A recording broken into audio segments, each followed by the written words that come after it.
Welcome to the Versa Business Tips Podcast. I'm your host, founder, and CEO of Versa Business Systems, Shaheen Mazloum. We're here with an awesome guest today. I cannot wait to dive into this conversation.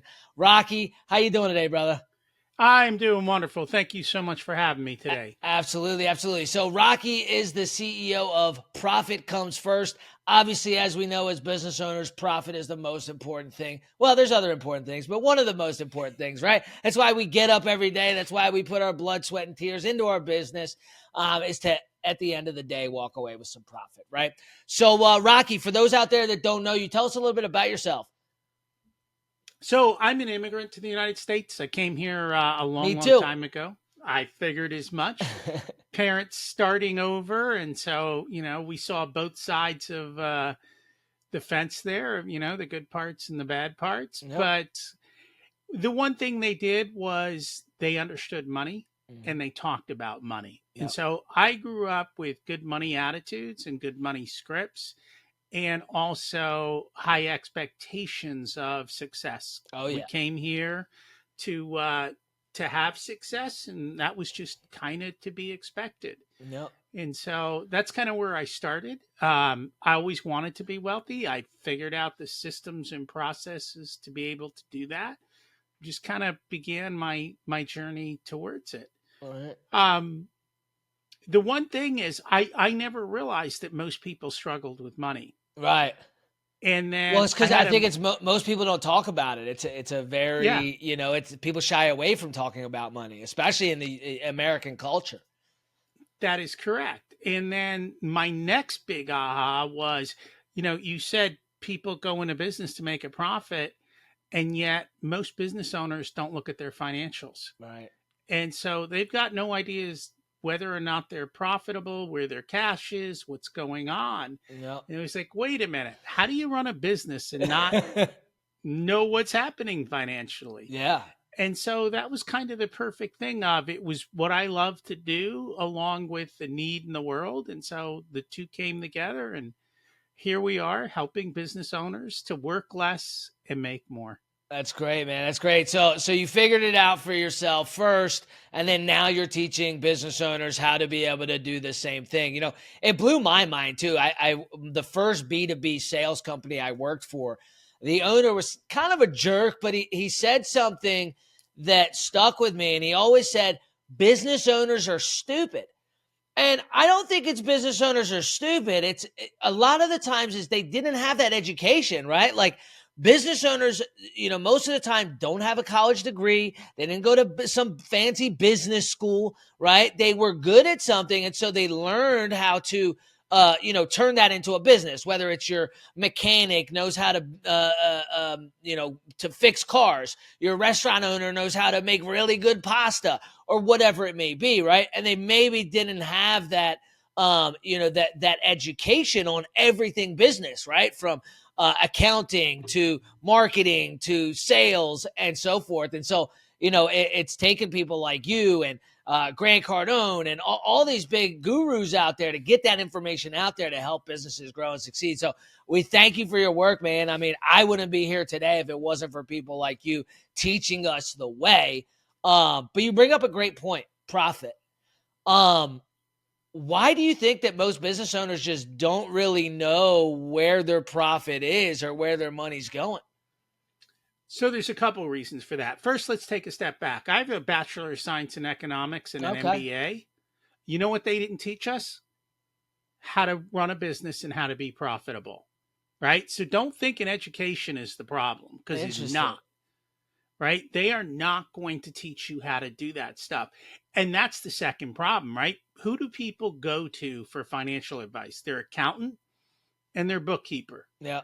Well, bookkeepers are really good at putting transactions in places. Sometimes the right, sometimes the wrong. The accountants that most business owners talk to are tax people. Yeah. They're really good at filling out tax forms. None of those skills tell you how to be profitable. Right. Right? All they tell you is what happened. Now, as a business owner, what happened doesn't really serve you for what you need to do tomorrow. Right? Yeah. If you're running an auto mechanic shop, how do you know if the repair you just made was profitable? Right? How do you know if you priced it right? How do you know if the repair is covering the overhead of the shop and the tools and all the equipment and the employees? Those are not questions that most tax preparers are ever going to answer. Right. It's beyond the scope of bookkeepers. No. It takes a different skill set, and I think that's the issue. Is that skill set's actually rare. Yeah. Oh yeah. And so people just don't have the answers.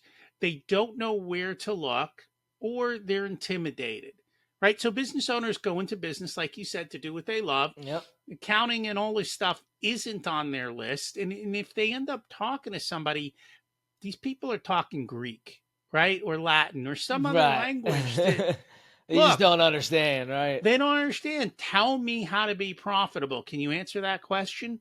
The problem is most of them don't understand the process of what the business owner's doing. Right. And so they have no idea to help them. So I think that's our biggest problem, is that there's not the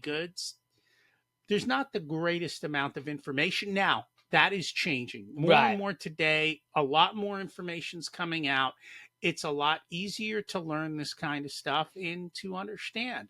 But at the other part of it is, nothing against Grant Cardone, 10x. Like, I don't want a 10x, right? Right. At least I don't want to work 10. I don't want to grind it out, Yeah. right? I want to work less and make more. Yeah. That's my mantra. So Yeah.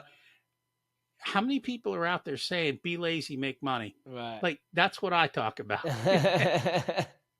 That's the key, right? Is working less, making more. I'm glad that we're having this conversation now. Things always happen for me when it's supposed to, right? So this past weekend, I'm talking with my sister. She's running a pretty large company, and so we get on the topic of financials. We're at a pivotal point in our company where I'm looking at my bank statements and I'm like, man, we have this much coming in. Like, where's it all going? You know what I mean? And so we started talking about fractional CFOs. And I'd never heard this term before, because I was telling her, I'm like, I think it's time that I look to hire a CFO.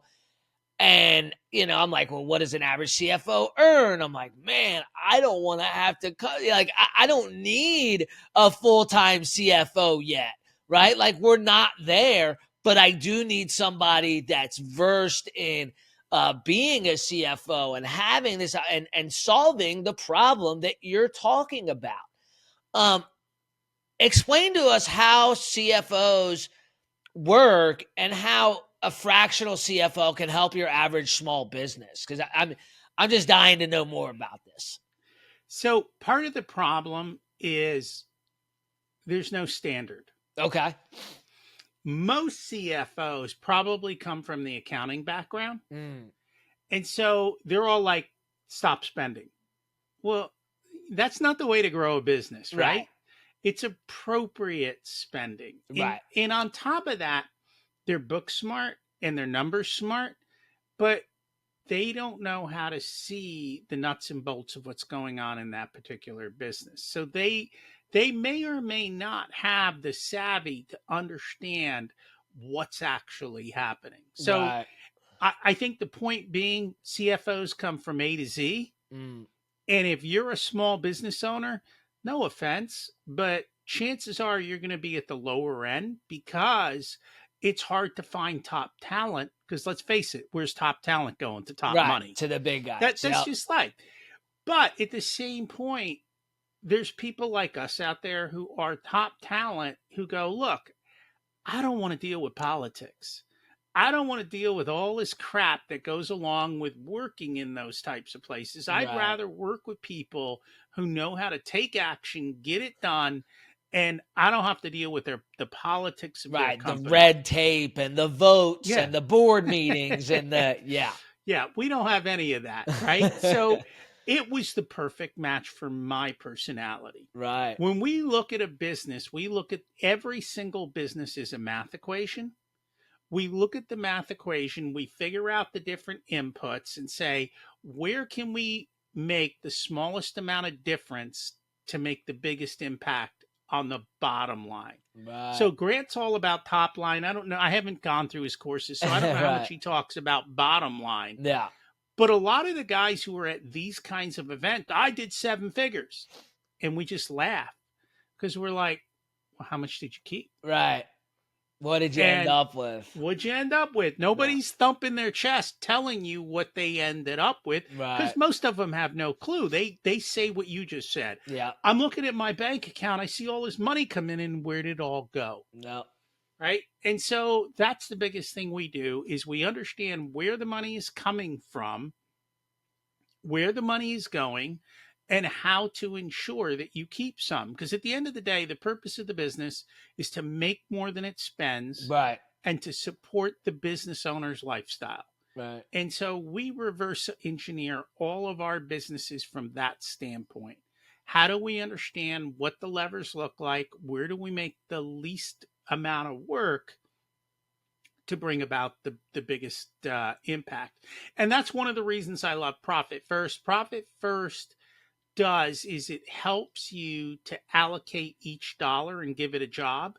And so we take our profit first. We put our profits aside and make sure that we are profitable from day one, not I'm going to be profitable when. Right. Which is what most business owners say. I'll be profitable at, whatever. Yeah. How about now?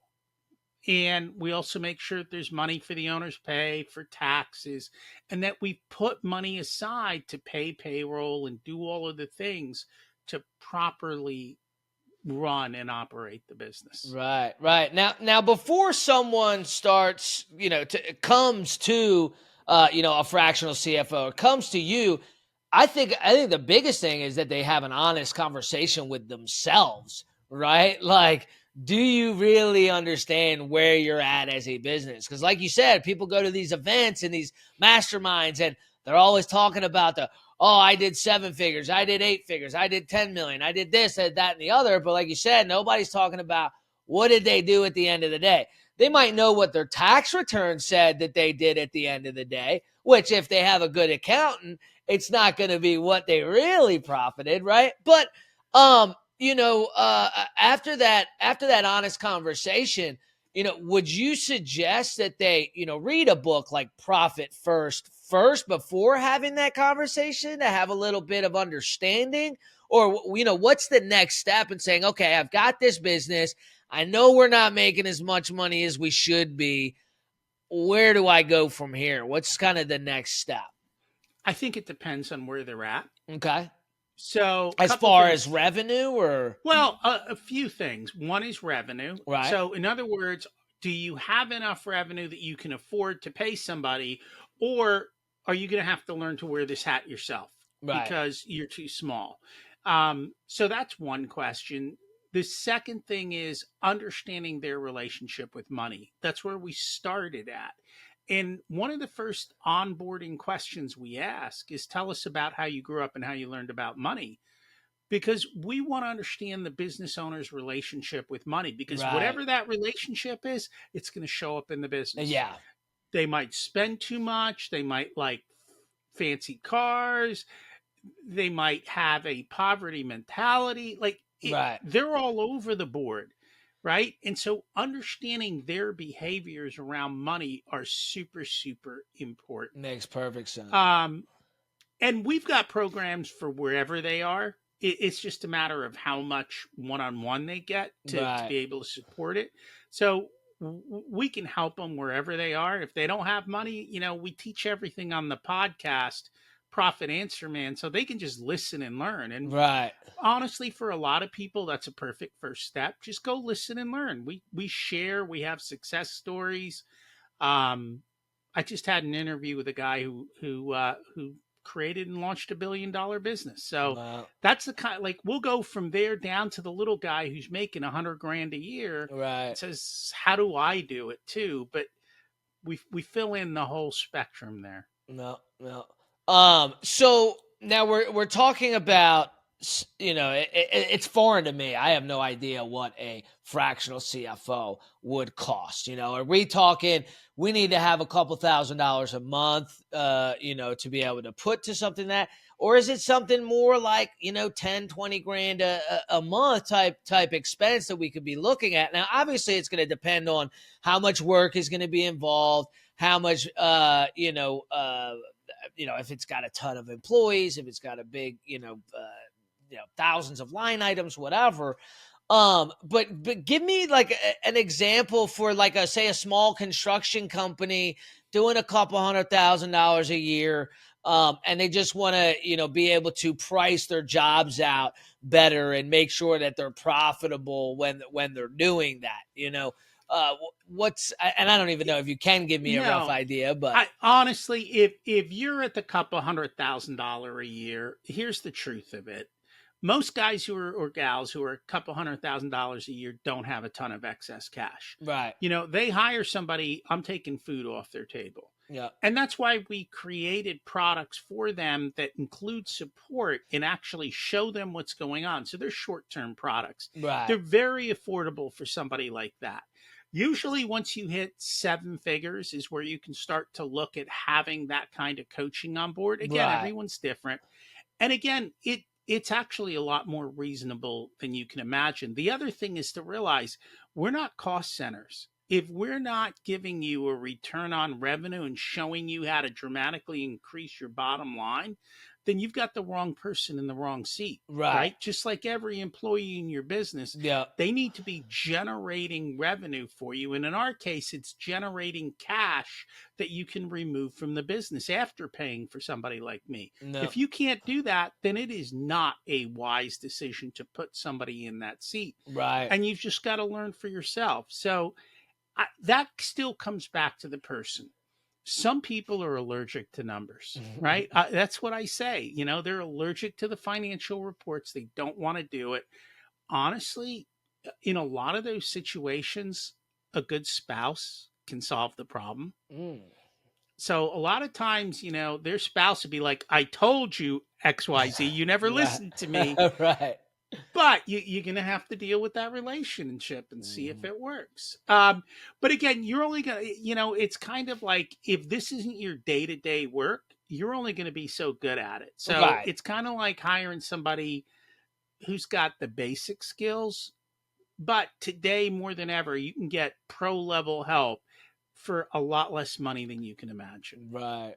Yeah. I mean, it is amazing the amount of resources that are out there now. Like when you really think about it, it's like back in the day, if you wanted a whole marketing team, you'd have to build a marketing team, right? Like it was, even from like mass email and texting and, it's crazy how far we've come with technology, with different services and products, and, it's all out there. But I think business owners, especially struggle with trying to do it all, right? Like we all try to do it all. And at one point you got to look at yourself and just be like, look, focus on what you're good at.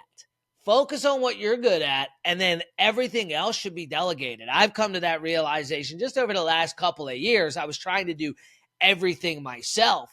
And, it saved me some money, but you can't scale a company doing it all yourself. Even if you have a sales team and you're trying to do all the business side of things, right? It's just impossible. You just can't do it. If you want to really scale a big business, you've got to have people like your company in place to be able to do that. So, when people come to that realization, they're like, look, we know we need help. We've got to figure out, how to get more profitable, how to dial some things back. And increase that profitability.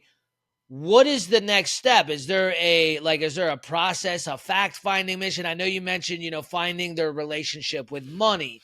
And then, is it going to be a lot of work on the owner's side, or is it more of them handing over the bank statements and the financials and, having a few conversations and then you guys kind of dig in from there? What's that process look like? Generally, when someone works with us, our first call is just getting to know them and what their big stumbling blocks are.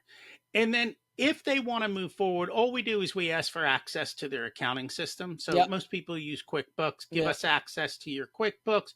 We don't want to make any changes, touch your money. All we want to do is be able to run our reports. Right. We go through, we run our reports. We come back to them and say, hey, we looked at your business. Here's what we see. Here's what we think. A, can we or can't we help you?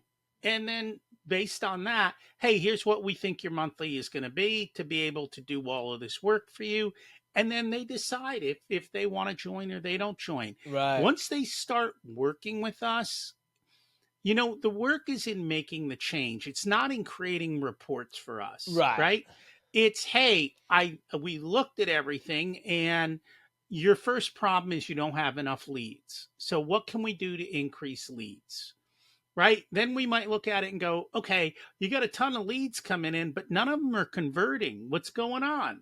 All right. Maybe now we've got leads and they're converting and we start looking at it and go, your prices are too low. It's time to up prices. Right. And so those are the types of things. Then we might look at overhead and go, why are you spending all this money on all these different things? Yeah. Do you know, like, is it providing value, not providing value? When do we hire somebody? When do we buy new capital equipment? Yeah. All those types of things. And Yeah. then we also look at borrowing costs, accounts receivable, accounts payable. What are our policies? How are we doing all of that? Where is money leaving the business and how? And then how are we doing cash management in the business? How are we moving money so it's in the appropriate place for the appropriate reason with guardrails, so that the business owner knows that they are building cash that they can remove from the company? Because at the end of the day, that is the purpose of business, to remove cash from your company so you can go enjoy your life. And if you're not doing that, we got a problem. Right. What's the point? What's the point? Why are you working hard for nothing? Yeah. Yeah. And Absolutely. most business owners do that. You'd be shocked at how many business owners work hard for very little. Oh yeah. Oh no, I mean, I get it. We actually, one of the first clients we ever closed 7 years ago, there was a guy in his 60s. He'd been doing this business for 20 years, lawn mowing service, 20 years, and he was at the same revenue that he was, I think, a month in. And since then I think we've helped him probably 10 or 15x his revenue and really grow the business. But it's just amazing to me that, like, just the some of the things that he didn't know as far as funding and credit card processing. He was paying some ridiculous fees to some credit card processing company, almost 10%. Like, it was just little things that, until you get a professional's eyes on stuff, you just don't know. So, when people come to you, they're not, signing a long year contract or required to pay you any money. They're not paying you money up front for the consultation. You guys are taking a look at a business. Can we help you? If we can, here's what it looks like. Does it make sense? If it does, great. Let's move forward. If it doesn't, let's part as friends. Is that right? That is it. That's simple. That's great, man. And so you were talking about your podcast. So for those smaller companies that, they just want to understand a little bit more about how to be profitable without having to, hire a CFO, or, they don't have a whole lot going on, but they want some ideas on how they can really dial in their profitability and, some things that may be a waste. What was the name of that podcast again? Profit Answer Man. Profit Answer Man. I'll make sure to put that in the description below. I'm guilty of this too. Like, I actually just today, this morning, I was looking through my bank statements and I noticed we'd been paying for some services that we used 2 years ago and we haven't used since. One of them was like $140 a month times 24. That's just wasted money for nothing, for absolutely five nothing. Of those. Yeah. Yeah. You got 5 or 6, things like that. I mean, it's crazy. And I think if the business owners just looked a little bit further into their bank statements, into their financials, followed a podcast, read a book, especially in those early stages until they get to that 7-figure mark, that it would just make all the difference. I mean, I got to ask, on, as far as a regular basis for your small companies, startups, how often do you think they should really read through their bank statements and what they're doing with money? You think that's like a every month you should be looking at that stuff? Or, what's your take on that for the small guys? I think at a minimum once a month. Yeah. Depending if you're relatively small, once a month is a good rhythm to sit down, look at everything, pay your bills, make sure you got paid, make sure all the invoices went out, all that kind of stuff. Yeah. Once a month is probably a pretty good rhythm. It doesn't need to be overwhelming, Right. which is what I think most people do. They make it overwhelming. Right. They make a big deal of it and then it just doesn't get done.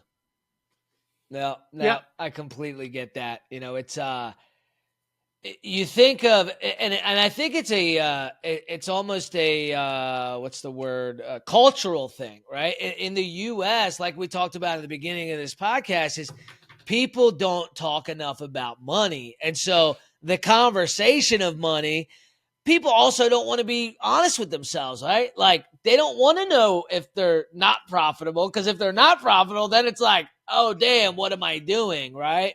And so, I think a lot of it is just having that honest conversation with yourself to be able to say, hey, look, like, why am I breaking my back every day, working 7 days a week, 12-hour days if we're not profitable? And if there isn't a way to get it profitable, do something different, right? Like, what's the worst that could happen? You find out your business doesn't work, do something else, right? But at least you know. You know what's funny? I've had those conversations with business owners and they all thank me because they're like, if you hadn't helped me to see this, I would be grinding away at this for 10 years making nothing. Yeah. And I'm glad, we're glad that we had the conversation and we can see it. Absolutely. Absolutely. It's a blessing at the end of the day. Like, who wants to work their bones off until the day they die, like most people do, running a business, which is way more stressful than a job, where sometimes it may just be better, more beneficial to do that. Right? Yes. Yeah. And many a times it is. You just got to realize it. I think there's too much glamour. Yeah. And there's too much hype out there that 100%. At the end of the day isn't necessarily real. Yeah. I did a video about that the other day. It was like in the US, we put this big pedestal of, business owners on a big pedestal, right? It's so glamorous to own a business and you're a business owner. We're the last ones paid. We're the first one in the door. We're the last ones to leave. Like, it's not glamorous. it's a lot of hard work. And if you're doing all that hard work and you're not getting that profit first, it just doesn't make sense. That is correct. Rocky, I'm so glad we had this conversation today. Definitely opened my eyes about some things. I'll definitely be there checking out your podcast. I'm excited to talk to you more in the future. And I appreciate what you do, man. We'll definitely talk soon. Thank you for having me.